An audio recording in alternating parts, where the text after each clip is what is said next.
Welcome to Life It with DVD. That is me again. I am back. I wanted to do a quick video today of something that's been on my mind a lot recently. And that is this artificial intelligence revolution that is taking over the world by storm, it seems. Um, I've seen a lot of YouTubers, people on Twitter talking about artificial intelligence, all of the tools that people can be using to optimize their own productivity, whether it be through the Chat GPT or some other browser add-ons and extensions. And there's just a lot of tools out there to look at and kind of appreciate right now. And what I'm not seeing in this discussion very often is that despite the obvious amazing power of artificial intelligence and using these tools as a virtual personal assistant or as some writing prompt to help you write content in your articles, or even create artwork. What I'm not seeing is that everybody is embracing it so quickly, and there doesn't seem to be a whole lot of questioning of why did this appear so quickly. It's just really kind of taken everybody by storm, and it feels like there is a bit of a FOMO that's going on, a fear of missing out and not wanting to be left behind by this AI revolution. And all of this is very concerning to me. In a way that I haven't really experienced before with other sort of technological advances in our society. Now, maybe this is my own maturity and seeing how some of these tools, technologies pop up and change how everybody interacts with one another. But AI is in its infancy right now, and the consequences of this revolution are quite unpredictable. I mean, everybody's pretty much said that, but they're embracing it nonetheless because there's an obvious profit potential from it in understanding these tools, knowing what works, knowing how to integrate it in your own lifestyle right now. So, like any sort of technological advance, this kind of reminds me of like the calculator, where it's like, oh, you got a calculator back in the day, and now you didn't have to think and memorize, math and do math in your head. When we got smartphones, I guess we could text, and maybe the advantage of that is we didn't have to go to a home phone all the time to make our calls, and we could be out and not have to rely on going home to make a call and communicate with people. So these are major technological advances, but they've also had their downside, is because people don't know math anymore. They don't know how to do math. And I mean, math has become subjective, right? With Common Core education, depending on where you live. But I mean, also people live in their cell phones anymore, their smartphones. They've become arguably disconnected from their body, from being human, from reality. So that just kind of molds into this where we're at with the AI. And obviously, there is the obvious upside to the productivity and being able to maximize our own potential and our own time and efficiency through using these tools. However, right, I mean, the downside is that people that aren't kind of embracing this, and maybe there's all sorts of reasons that people might want to do it. Maybe it's just beyond them. They don't want to get involved. It's an ignorance to the technology, or they have concerns about it, like I do.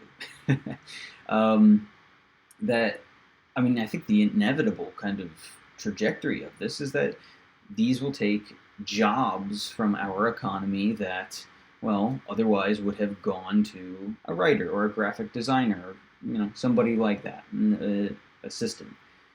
So, okay, sure, whatever. That's how it always is. Darwinism, survival of the fittest, right? Um, grow or die, basically. Like this is how the world has been. The problem with this is that what I alluded to before is that this has led to a disconnection from reality, where this is not where I think people should be putting their intention and attention. Um, because, I mean, ultimately, we don't live in a digital world. We are being pushed into a digital world right now. And artificial intelligence, transhumanism is being glorified in a way that is coming through all of the media and just being chipped and being able to scan things and making your phone part of your body, that sort of thing, where it's like none of this stuff has really been evaluated for the health and safety for your body. I mean, even on your cell phones, there is a warning in, at least on iPhone, that if you keep your phone too close to your skin, I mean, you can have radiation damage to your skin just from your phone being in your pocket and, it connecting to all of the Internet of Things out there. So, and this is a actual warning on the phone, but it's never talked about. And how many people keep their phones right on them, right on their body? So, the health and the safety of all of this seems to be being ignored. And this is, once again, the connection to the body that I feel like everybody seems to be disconnecting from.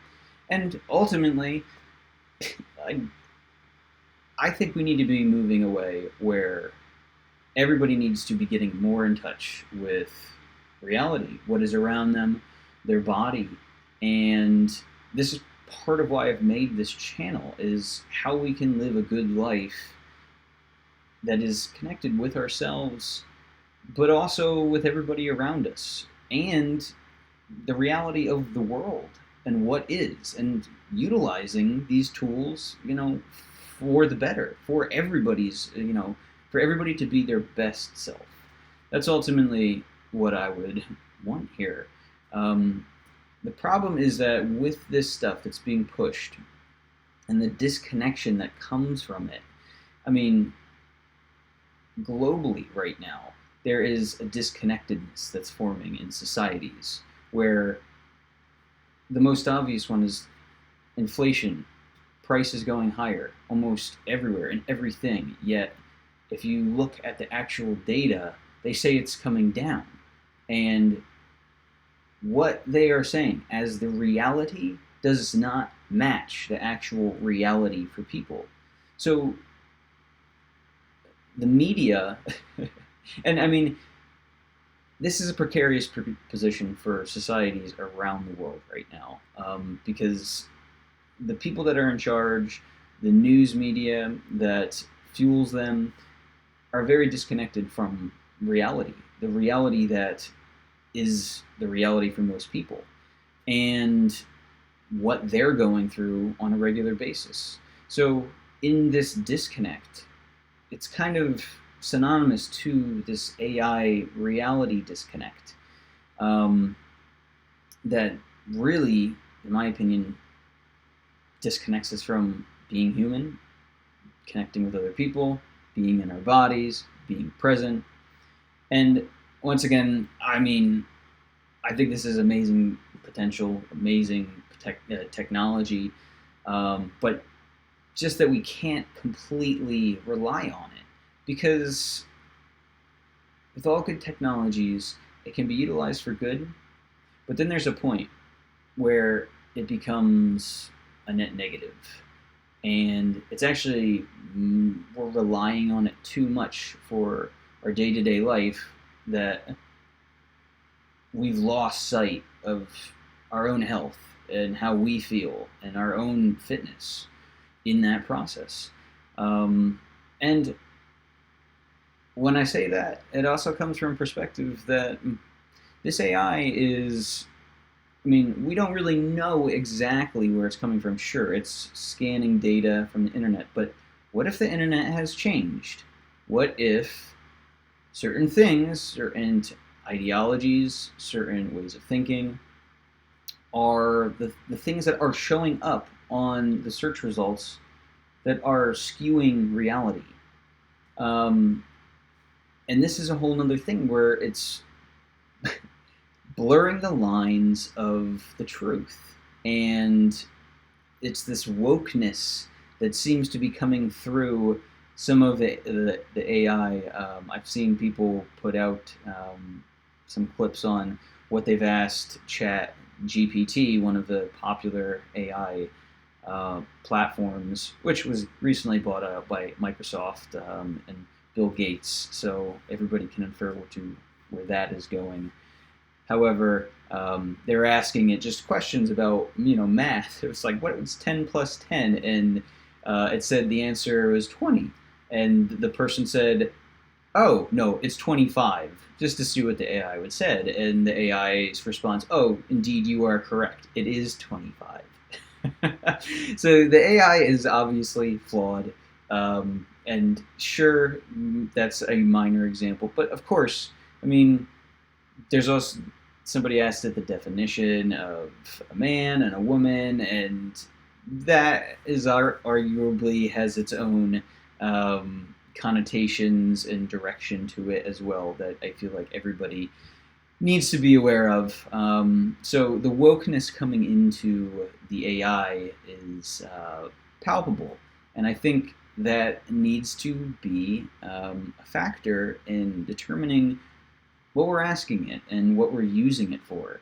Um, so once again, I mean, we are still human, and I think we need to remember that. Um, so at least we hope we are, right? But here, it's all about maximizing your own potential and the things that you want to do. And the foundation to that is your own health and your own lifestyle. So I hope this helps. I wanted to kind of get this off my chest because it's really been kind of weighing on me the past few days. If you find this helpful, a like or subscribe would be amazing. I'm just getting this channel started, and it's hard to hard to do this as I figure it out.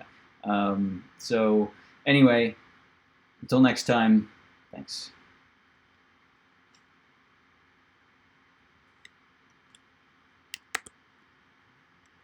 Of course, still learning.